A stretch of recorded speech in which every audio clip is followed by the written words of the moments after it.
Today we're working on our 2002 Chevy Suburban, building a hitch receiver at the front of the plow mounts. Been working on it for quite a while already, but haven't made actually too much progress. So pretty much here's one side kind of finished for the little pockets almost. So it nuts up the back pin, and then one side through here. I've had some trouble drilling holes, you couldn't tell. So I've used the universal drill bit a few times for different things. Now, building another one to the matching sides, and then we'll put that piece across between the two with some bracing in this nut.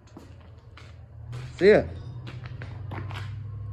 quick tech tip. If you don't have a fancy drill doctor, which is hiding one of those cabinets over there, or any other drill bit sharpening device, you just put this in a vise nice and straight. Don't chew up the shank at all though.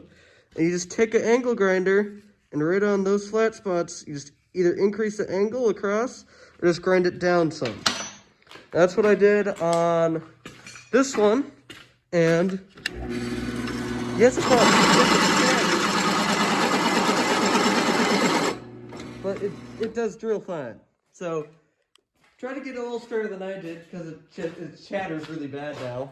Chatters like a good old bad vice job in a mill, but it works. So yeah, tech tip of the day.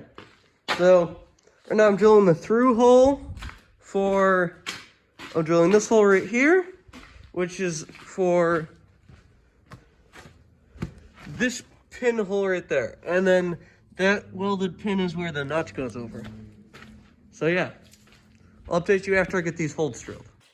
I have the hole drilled all the way through, lots of shavings, and a very chattery drill bit, but a hole's a hole, and the hole's clean, and it works, and it'll be fine. I'm a little upset now that that one looks so ugly as it does, but I might clamp that back in and clean it out a little bit with that drill bit, because it does kind of get a little stuck into there sometimes. But now, I'll just cut this one off after I pin it in, or how far out I want it. I can start clamping up that piece on it, and then see exactly how I want all that to fit. So I might have to cut these first, the little side pieces first, and that might get interesting. So we'll see how it goes. Sometimes in Minnesota, when you're building a receiver mount for the front of your plow burb with your Ultra Mount 2, your Western, you go through a bit of drill bits here and there because you never really get the one that you want, and then you go buy one after you go to 3 stores. You can't find the one you can't find one the right size. So you're like, okay, we'll just try a million other sizes, and then you end up accidentally destroying it on one random hole. So you're like, okay, that's great. So you just sharpen it with a flap disc on an angle grinder and a vise. And then, she can be a little chattery sometimes when you're drilling on the side of a hole, trying to line it up after you torched it. But yeah, in Minnesota, we just kind of get stuff done sometimes. Minnesota is rust! As you can see, the piece is cut, and now it's right there. But here's the plan, if you can see. So now I just got to cut the end plates off, and then kind of tack everything up, maybe on here, or just clamp it really good, and then send her home with probably the stick. I'm thinking, get some good practice in. The stuff's pretty thick. I do think I'm gonna put a nice bracket right there. And I'm going to plate the front on both sides, most likely with some, I don't know, maybe some of that stuff right there. That's fine. Be more than thick enough. Even just some tiny thin stuff like that will be fine. Just the immense amount of strength from plating it. I'll probably plate I think I'll plate the sides and the front to get everything together. And I'm also going to plate the bottom of these with probably the diamond plate. Or maybe just more of this. Just that little bit of extra strength just to keep stuff from trying to fold. The main thing that I'm concerned about is, well, actually I don't really, was just bending little tabs back down in there, but they kind of hits against the top at all times, so that's fine.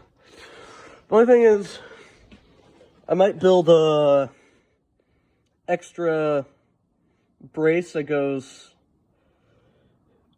between these two and to the back of this, just for some extra support.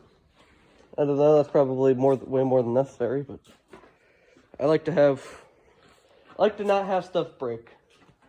If you can overbuild it so you never have to worry about it, and that's kind of the way I like to do it, because then I never have to even think about it.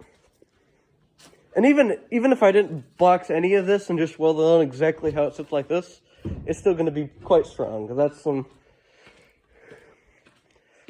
there's some insane strength in C-channel. So,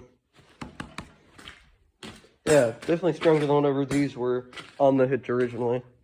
So, be able to push with it with that device, or maybe make a bigger one than that to go all the way across. We can pull with it like that, or just put a receiver in just to move trailers around just as it sits like that. That would be really handy. Be able to do trailers forward. So yeah, and it's 2 pins and it just pops right out. So yeah, that'll be nice. Sun's going down.